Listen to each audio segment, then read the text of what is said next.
আসসালামু আলাইকুম। আশা করি আপনারা সবাই ভালো আছেন। আজকে আমার জন্য একটা আনন্দের সংবাদ। আজকে ঢাকা বিশ্ববিদ্যালয়ে ভর্তি পরীক্ষার রেজাল্ট দিয়েছে বি ইউনিটে, যেখানে আমাদের স্টুডেন্ট যথেষ্ট পরিমাণে ভালো করেছে। এর মধ্যে সবচেয়ে ভালো সুসংবাদ যেটা, সেটা হচ্ছে আমাদের স্টুডেন্ট বি ইউনিটে সায়েন্স বিভাগ থেকে চতুর্থ হয়েছে। স্টুডেন্টের সাফল্যের কথা বলতে আসলে খুবই ভালো লাগে। আপনারা যখন সাকসেস হন সেটা আলটিমেটলি টিচারদের কাছেই ভালো লাগে। ঢাবিতে চতুর্থ, 19তম, 120, 119 কমার্স থেকে, তারপর 386, তারপর 1000, এরকম প্রায় আপনার এই পর্যন্ত প্রায় 40 জনের নিউজ পেয়েছি। আরও অনেকের পাইনি, হয়তো সামনে পাবো। যারা স্টুডেন্ট টিকছে তাদের যে ক্রেডিটটা, এই ক্রেডিটটা কিন্তু আসলে পুরোপুরি স্টুডেন্টের।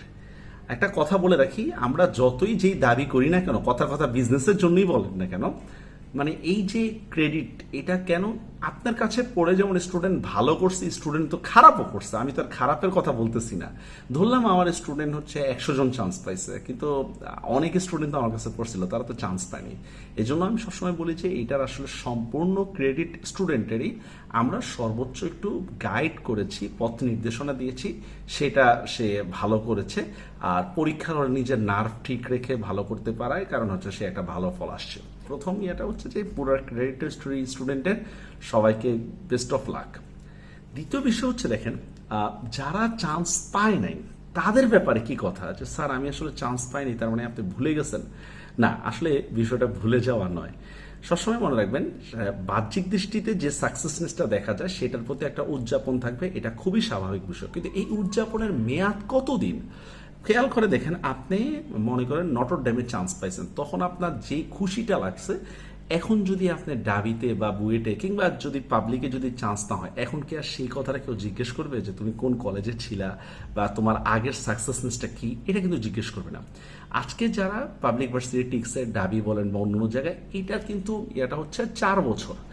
4 বছরের মধ্যে যদি আপনি নিজেকে কামব্যাক করে যদি ভালো কিছু করতে পারেন, তাহলে কিন্তু তার ডিগ্রির চেয়ে আপনার মর্যাদা কিন্তু অনেক বেশি থাকবে, ঠিক না? End justifies means. তো এই জন্য হীনমন্যতার আসলে কিছু নেই। আপনি চান্স পান নাই মানে যে আপনি কিছু করতে পারবেন না, বিষয়টা এমন না। হয়তো আপনি আরো ভালো কিছু করতে পারবেন। তো 4টা বছর, আর তার পরিচয় দরকার। এখন সে কষ্ট করে একটা জায়গায় সাকসেস হয়েছে, আমরা কি তাকে অ্যাপ্রিসিয়েট করব না? অবশ্যই করব। আপনি যখন আবার সাকসেস হবেন তখন কিন্তু আপনাকে অ্যাপ্রিসিয়েট করা হবে। আমাদের রাষ্ট্রপতির কথাই ধরেন না কেন, উনি কি ঢাকা ভার্সিটির ফর্ম তুলতে পারেন নাই, ঠিক আছে? ওই সময় কি কেউ অ্যাপ্রিসিয়েট করছে? করে নাই। তা আবার যখন উনি রাষ্ট্রপতি হয়, যখন কনভোকেশনে যায় বলতেছে আমি ফর্ম তুলতে পারিনি, অথচ ইউনিভার্সিটির রাষ্ট্রপতি হয়েছে, তখন কিন্তু সবাই অ্যাপ্রিসিয়েট করতেছে। তার মানে এন্ড জাস্টিফাইজ মিনস। এই ক্ষেত্রে গার্ডিয়ানের সাপোর্টটা খুব দরকার। সত্যিকার অর্থে যারা পড়ুয়া স্টুডেন্ট তারা খুবই কষ্ট পায় যখন নিজে চান্স পায় না, কিন্তু নিজের ফ্রেন্ড চান্স পায়। তো এরকম পড়ুয়া স্টুডেন্টরাই কিন্তু পরবর্তীতে মনোবল হারিয়ে ফেলে, এটা করা যাবে না। আর যারা আসলে এভাবে পড়ে না তাদের কোনো চিন্তাই নেই যে আসলে কি পড়ছি না পড়ছি। তৃতীয় যে বিষয়টা, এটা হচ্ছে পাবলিক ভার্সিটিতে যারা চান্স পেয়েছে তাদের জন্য কয়েকটা বিষয় খেয়াল করে কিন্তু ভর্তি হবে। 1 নম্বর হচ্ছে সাবজেক্ট। আমি কি সাবজেক্ট পড়তেছি। আগে এমন ছিল, ডাবিতে আপনি লাস্টের দিকে সাবজেক্ট, আর জগন্নাথ কিংবা রাজশাহীতে ইকোনমিক্স বা লর মতো সাবজেক্ট একই কথা না। এই সমস্ত কথা আমরা মেনটেন করব না। প্রথম কথা হচ্ছে সাবজেক্টটা দেখতে হবে। 2 নম্বর বিষয়, এটা আমি সবসময় বলি, পারলে হল অ্যাভয়েড করতে পারলে ভালো, যদি ফাইন্যান্সিয়াল কন্ডিশন ভালো থাকে। কারণ হলের মধ্যে থাকলে ফ্রিডম স্পিচ পাওয়া যায় না, অনেক কথাই বলা যায় না। একটা কেমন বলবো যে নীলকরদের দুর্গের মতো থাকতে হয়। অনেকে বলতে পারে হল লাইফ এই সে, আসলে হল লাইফের মধ্যে বিশৃঙ্খলা আছে অনেক। এই বিশৃঙ্খল লাইফটাকে অনেকে আসলে পছন্দ করে। ভালো হয় হচ্ছে আপনারা কয়েকজন মিলে একটা মেস ভাড়া বলেন বা রুম ভাড়া বলেন, এগুলোতে থাকতে পারলে বেটার। আর যদি না পারেন, যদি হলে একান্ত উঠতে হয়, তবে খুব সেফলি চলার চেষ্টা করবেন। রেসপন্সিবিলিটি, আপনার কিন্তু এখন একটা রেসপন্সিবিলিটি আছে। দেখেন, আপনি সাকসেস হয়েছেন, ভালো কথা। এখন জুনিয়রদেরকে কিন্তু হচ্ছে বলবেন যে আসলে আপনি কি পথ অবলম্বন করে সাকসেস হয়েছেন। তবে সেই ক্ষেত্রে আপনার যারা টিচার তাদের সাথেও একটু কনসাল্ট করে নিন, কারণ আপনি যেরকম কোশ্চেন দেখছেন আপনি সেভাবে বলবেন।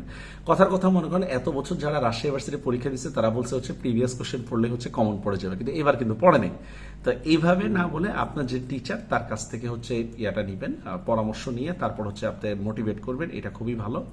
আর গ্রাম থেকে যদি উঠে আসেন তাহলে গ্রামের প্রতিও কিন্তু আপনার একটা প্রত্যাশা রয়েছে, গ্রামের স্টুডেন্টদের প্রতি তারা যেন ভালো করতে পারে, এই জিনিসটা করার চেষ্টা করবেন।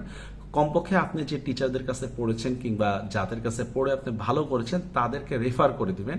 এটা একটা কৃতজ্ঞতা যে হ্যাঁ আমি স্যার আপনার কাছে পড়ছি। এই আমরা না কৃতজ্ঞতাটা স্বীকার করতে যেন আমাদের কষ্ট লাগে যে আরে মানুষ কি বলবে, হয়তো প্রমোশন এই সেই ইত্যাদি ইত্যাদি। না, কৃতজ্ঞতা জিনিসটা যদি আপনারা পোস্ট করেন, তাহলে যিনি পড়ান, যিনি আপনাকে হেল্প করছেন, তিনি অন্যকে হেল্প করতে উৎসাহিত হন। তা আপনারা যদি এগুলো স্বীকার না করেন, তাহলে আসলে পরবর্তীতে আর উৎসাহ পাওয়া যায় না। আর পাবলিক ইউনিভার্সিটি কিন্তু লাইফটা খুব পিচ্ছিল একটা লাইফ। সাবজেক্টিভ নলেজ যেমন দরকার, তেমনি ভবিষ্যতের পাথেও মানে হচ্ছে বা ইনকামের দিকটাও ফোকাস করবেন। যদি ফিনান্সিয়াল কন্ডিশন যদি ভালো না থাকে, তাহলে ইনকামের দিকটাও ফোকাস করবেন। আর যারা ঢাকায় থাকেন, তারা ঢাকায় থাকতে পারলে বেটার। ঢাকায় থাকতে পারলে যাদের আবাসিক বা ঘর থেকে পড়ার ব্যবস্থা আছে, তাহলে খুবই ভালো যদি পড়তে পারেন। আর যারা ঢাকার বাইরে যাবেন, তারা অবশ্যই সেফলি চলার চেষ্টা করবেন, কোনো পলিটিক্সে জড়াবেন না। এটা আমার একান্ত অনুরোধ। প্রথম প্রথম ঢুকলে আপনার মধ্যে একটা খুব ভাব চলে আসবে, ইত্যাদি ইত্যাদি, বড় ভেড়া র্যাক দিবি ইত্যাদি, এগুলা থেকে বেঁচে থাকার চেষ্টা করবেন। লাস্ট যে কথাটা, সেটা হচ্ছে দেখেন, এবারে যারা চান্স পেয়েছে তারা জানে আসলে পথটা কত কঠিন। এই মেসেজটা এবারে যারা স্টুডেন্ট এইচএসসি তাদের জন্য। দেখেন, ইউনিভার্সিটি এক্সাম এত সহজ না, আপনি 2 মাস পড়লে 1 মাস পড়লে হয়ে যাবে। এটা লং টাইম প্রসেসের বিষয়। যারা আমার এখানে চান্স পেয়েছে, তারা ম্যাক্সিমাম বাংলা, জিকে সব কোর্সগুলোর মধ্যেই ছিল, আর অনেক দিন ধরে পড়তেছে। যেমন যে স্টুডেন্টরা সায়েন্স থেকে 4th হয়েছে, সে বাংলা, জিকে সবগুলো কোর্সের মধ্যেই ছিল। তো সেটা আমার জন্য যে বিষয়টা এমন না যে আপনারা আসলে কম দেখে বা কোর্স ফি কম দেখে বা কোনো রকম হলে নামমাত্র ভর্তি হয়ে যাবেন, বিষয়টা এমন না। দেখেন, একজন টিচার কিন্তু একটা হ্যান্ডলিং পাওয়ার আছে। আপনি যদি 1000 স্টুডেন্ট যদি একটা টিচারের আন্ডারে পড়েন, তিনি কোনোভাবে হচ্ছে উনি আপনাকে ওইভাবে সময় দিতে পারবে না। কারণ 1000 জনের 100 জনের যদি হোয়াটসঅ্যাপে প্রবলেম নিয়ে নক করে, আপনার পক্ষে প্রবলেম সলভ করা পসিবলই না। এই জন্য ভালো সার্ভিসের জন্য আপনাকে অবশ্যই ভালো মানের ইনভেস্ট করতে হবে, বা কোনটায় ভালো সার্ভিস হবে, কোনখানে আমি ভালো সার্ভিস পাবো, এটা অবশ্যই অন্যদের থেকে জেনে পরে আপনাকে করতে হবে। তো এই প্রসেসিং এর মধ্যে যদি আপনারা থাকেন, ইনশাল্লাহ অনেক ভালো হবে। আপনারা চাইলে আমাদের কোর্সও অ্যাডমিট হতে পারেন, বা এটা যেখানেই হোক না কেন, মানে সময়টাকে কাজে লাগান।